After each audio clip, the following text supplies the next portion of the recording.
Halo, selamat datang di DBS ya, diskusi bersama Saifur, di mana kita akan membahas hal-hal menarik berkaitan dengan geopolitik, sejarah, dan militer.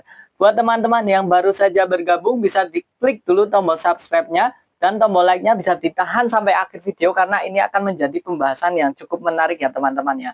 Judul video pada hari ini adalah, apakah Indonesia merdeka bermodalkan bambu runcing? Oke ya, sebelumnya ini adalah video lanjutan dari video sebelumnya, yang berjudul bagaimana peran besar ulama dalam membangun akar perlawanan terhadap penjajah. Bisa dicek dulu videonya.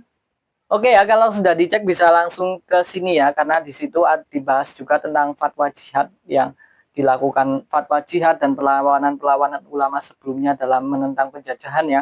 Jadi ini adalah lanjutannya ya. Oke ya, kita akan langsung saja mulai pembahasan hari ini ya teman-teman ya. Mulai dari part pertama, membedah tentang mitos kemerdekaan. Membedah tentang mitos kemerdekaan. Mitos itu adalah sebuah cerita masa lalu yang dibuat-buat ya, yang berkaitan dengan tahayul atau hal-hal gaib dan sebagainya yang sebenarnya tidak bisa dipahami secara rasional atau logika, karena ini adalah sebuah mitos. Tapi jangan salah ya teman-teman ya, dulu itu mitos juga digunakan dalam membangun fondasi awal bagaimana mereka itu membentuk mindset perlawanan terhadap penjajah ya. Kita akan masuk dulu ke sejarah bambu runcing ya. Mungkin sebenarnya memang bambu runcing itu digunakan oleh beberapa pejuang pada waktu itu, tapi jumlah penggunaannya masih sedikit. Baru ketika Jepang datang, penggunaan bambu runcing ini bambu runcing bisa digunakan secara lebih masif lagi, secara lebih massal, karena ada pelatihannya dari Jepang pada waktu itu ya. Saat Jepang menduduki Indonesia pada tahun 1942, mereka sadar bahwa rakyat pribumi tidak boleh terlalu dipersenjatai dengan senjata modern seperti senapan, mortir, dan artileri karena berbahaya jika kelak berbalik melawan Jepang. Ada juga yang mengatakan bahwa ada juga kemungkinan bahwa jika Jepang mempersenjatai seluruh rakyat Indonesia pada waktu itu tidak akan cukup ya, karena mereka sedang berperang melawan sekutu yang lebih besar seperti Amerika Serikat, Inggris, dan Belanda ya, yang dengan kekuatan yang lebih besar juga ya. Maka untuk melatih semangat militer tanpa membekali senjata api, Jepang memperkenalkan takeari atau bambu runcing kepada rakyat. Oke ya, takeari ini sudah menjadi tradisi Jepang sejak zaman samurai dan dipakai lagi di akhir Perang Dunia Kedua saat rakyat Jepang dipersenjatai untuk menghadapi invasi sekutu. Jepang membentuk organisasi semi militer bagi rakyat seperti pada waktu itu Keibodan, Barisan Pembantu Polisi, dan Seinen dan Barisan Pemuda. Jepang lebih banyak melatih kelompok Keibodan dan Seinen dan ini baris berbaris, bela diri dasar, dan penggunaan bambu runcing atau takeari. Kemudian Jepang juga membentuk yang barisan semi militer yang lebih militeristik lagi ya, namanya adalah Heiho atau Pembantu Tentara Jepang, dan Peta atau Pembela Tanah Air yang dibentuk tahun 1943. Dilatih lebih serius bahkan dengan taktik perang modern dan penggunaan senjata api ya. Pelatih instruktur Jepang juga mengajarkan teknik menusuk dengan takeari, teknik dorong, dan membentuk formasi secara massal. Tujuannya bukan untuk benar-benar efektif melawan senjata api modern, tapi melatih disiplin, semangat, dan mentalitas militer rakyat pada waktu itu. Memberikan rasa bahwa mereka ikut dalam pertahanan negara, padahal untuk kepentingan Jepang pada waktu itu. Menghindari pemberontakan bersenjata karena rakyat hanya diberi senjata yang sederhana. Setelah proklamasi, banyak bekas anggota dari Seinendan dan Keibodan ini sudah terlatih dasar-dasar penggunaan senjata takeari atau bambu runcing ini. Inilah awal mengapa bambu runcing menjadi populer, karena sudah dibiasakan sejak zaman Jepang. Sudah dibiasakan dengan pelatihan-pelatihan militer Jepang pada waktu itu yang banyak menggunakan takeari atau bambu runcing.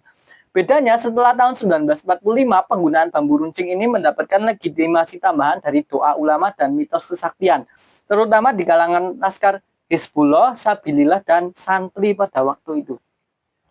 Oke, kita akan masuk ke part kedua pembahasan hari ini. Part kedua, penggunaan narasi agama dan jihad. Oke ya, ini sangat menarik ya teman-teman ya, karena kalau secara dasar bahkan sampai sekarang orang Indonesia itu lebih tertarik sesuatu yang dibungkus menggunakan agama.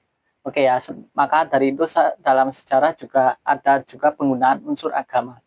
Tapi dalam sejarah ini unsur agama dan narasi jihad ini digunakan untuk hal yang baik ya, untuk melawan penjajah pada waktu itu ya. Unsur spiritual ulama dan motivasi perjuangan. Realitas faktualnya, bambu runcing adalah sebagai senjata darurat saja. Pada kenyataannya, para pejuang kemerdekaan, terutama rakyat biasa dan laskar sangat kekurangan senjata api modern pada waktu itu. Senjata api hanya terbatas dan hanya dimiliki oleh tentara resmi, TKR, dan beberapa laskar terlatih. Oleh karena itu, bambu runcing adalah senjata yang mudah dibuat, murah, dan tersedia di mana-mana. Itu adalah pilihan darurat, bukan pilihan pertama. Penciptaan mitos atau legenda bambu runcing. Disinilah peran kepercayaan dan keyakinan masyarakat bekerja. Para pemimpin, khususnya para kiai dan ulama, melakukan hal-hal yang mentransformasi sebuah batang bambu dari senjata darurat menjadi simbol kekuatan spiritual. Diberikan mantra atau doa atau dijimatkan. Banyak bambu runcing yang dibawa kepada kiai untuk diberkahi dengan doa-doa, jimat atau raja pada waktu itu agar menjadi senjata yang sakti dan membuat pemakainya kebal. Proses ini menanamkan keyakinan dan keberanian luar biasa kepada para pejuang. Doa dari ulama, terutama pada ulama besar pada waktu itu seperti Kiai Haji Hasyim Asy'ari dan Kiai Haji Sudsi Parakan, ini mengangkat lagi lebih tentang mitos kesaktian bambu runcing ya. Oke, berikutnya narasi jihad ya. Bambu runcing tidak lagi dilihat sebagai sebatang bambu, tetapi sebagai senjata di jalan Allah atau fisabilillah. Keyakinan bahwa mereka perang melawan penjajah adalah jihad membuat mereka yakin bahwa Allah akan membela mereka, terlepas dari senjata yang mereka pakai. Semangat percaya diri dan merdeka atau mati, bambu runcing ini menjadi simbol keberanian dan untuk melawan meskipun senjata yang tidak seimbang. Ini adalah perwujudan fisik dari semangat, atau dalam bahasa Inggrisnya yang saya dapat itu, better to die on your feet than live on your knee. Maaf ya jika salah ya. Lebih baik mati berdiri daripada hidup berlutut itu ya. Kita akan masuk ke part ketiga, sudut pandang modern. Kita sudah membahas tentang narasi mitos dan narasi keagamaan. Kita akan melihat dari sudut pandang yang lebih modern ya teman-teman ya. Dari sudut pandang militer modern ya, ini adalah propaganda atau mitos yang dilebih-lebihkan. Secara teknis, satu senapan mesin dapat menghentikan 100 orang yang membawa bambu runcing. Banyak korban berjatuhan karena ketimpangan senjata ini. Dari sudut pandang psikologis dan kultural, tidak.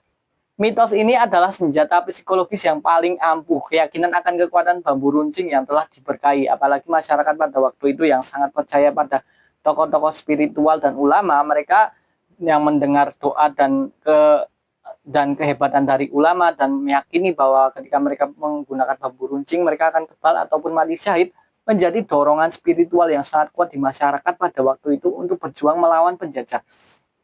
Fungsinya adalah menghilangkan rasa takut. Pejuang merasa kebal dan dilindungi oleh kekuatan supranatural, meningkatkan moral atau semangat juang. Mereka maju ke medan perang dengan keberanian yang jauh melampaui logika militer pada waktu itu. Mempertahankan perlawanan tanpa keyakinan ini, perlawanan fisik mungkin sudah padam lebih awal karena rasa takut dan keputusasaannya. Ini wajar sekali ya, rasa takut dan keputusasaannya, karena pada waktu itu para penjajah itu menggunakan senjata api yang lebih modern dan lebih mematikan juga ya. Sedangkan rakyat itu pada waktu itu hanya menggunakan bambu runcing. Jika tidak ditanamkan mitos-mitos tentang kesaktian para ulama dan kesaktian bambu runcing itu, dan narasi-narasi keagamaan bahwa mereka yang mati itu akan mati syahid, mungkin pada waktu itu rakyat akan merasa takut ya. Tapi ini adalah sebagai bentuk moral juga ya pada waktu itu yang ditanamkan kepada masyarakat untuk tetap melakukan perlawanan. Contohnya adalah pada pertempuran Surabaya 10 November 1945. Pertempuran 10 November 1945 adalah contoh terbaik. Di satu sisi ada pasukan Inggris yang terlatih dengan senjata modern, tank dan kapal perang. Di sisi lain ada ribuan rakyat, santri dan pemuda yang bersenjatakan hanya bambu runcing atau senjata-senjata tajam lainnya ya. Sebagian besar telah dijimatkan oleh kiai-kiai mereka. Apakah bambu runcing bisa mengalahkan tank? Secara fisik tentu tidak. Apakah keyakinan dan semangat juang yang diwakili oleh bambu runcing itu berhasil? Jawabannya sangat berhasil. Semangat itu memungkinkan mereka bertahan jauh lebih lama dari perkiraan Inggris, memberikan pukulan moral yang hebat kepada para penjajah pada waktu itu, dan membakar api perlawanan di seluruh Indonesia. Kekalahan fisik pada waktu itu berubah menjadi kemenangan psikologis dan politis yang besar. Jadi ketika pertempuran 10 November 1945, kalau kita lihat secara angka atau rasio angka, memang angka kematian di para pejuang kemerdekaan itu jauh lebih tinggi daripada angka kematian di para tentara sekutu Inggris pada waktu itu. Tapi secara psikologis dan politis ini sangat besar ya, karena dengan walaupun mereka kalah, mereka menanamkan semangat-semangat perjuangan sehingga mendorong masyarakat untuk berjuang di daerah lain dan terus berjuang untuk melawan penjajahan pada waktu itu ya. Penggunaan senjata api modern ya. Padahal pada waktu terjadinya proklamasi kemerdekaan memang banyak rakyat yang dimobilisasi hanya bermodalkan bambu runcing saja ya. Tetapi mereka tetap berusaha mendapatkan senjata api modern. Para pemuda banyak merebut senjata milik tentara Jepang untuk persiapan melawan kekuatan sekutu yang lebih besar. Jadi ketika setelah proklamasi kemerdekaan itu diumumkan, banyak pemuda yang kemudian merebut senjata dan amunisi dari gudang tentara Jepang pada waktu itu. Mereka banyak merebut senjata Jepang seperti senapan Arisaka dan pistol Nambu. Senapan bolt action Arisaka dan pistol Nambu ini adalah senjata standar yang digunakan Jepang pada waktu itu ya. Mereka juga menggunakan senjata-senjata sisa kenil pada waktu itu seperti senjata api Mannlicher M95, senjata api bolt action yang digunakan oleh tentara kenil sebelum Jepang datang menguasai Indonesia, dan senapan mesin Madsen pada waktu itu. Pejuang kemerdekaan juga menggunakan senjata sisa sekutu yang direbut seperti senapan bolt action Lee Enfield, senapan submachine gun Sten gun, dan kemudian senapan mesin ringan Brand.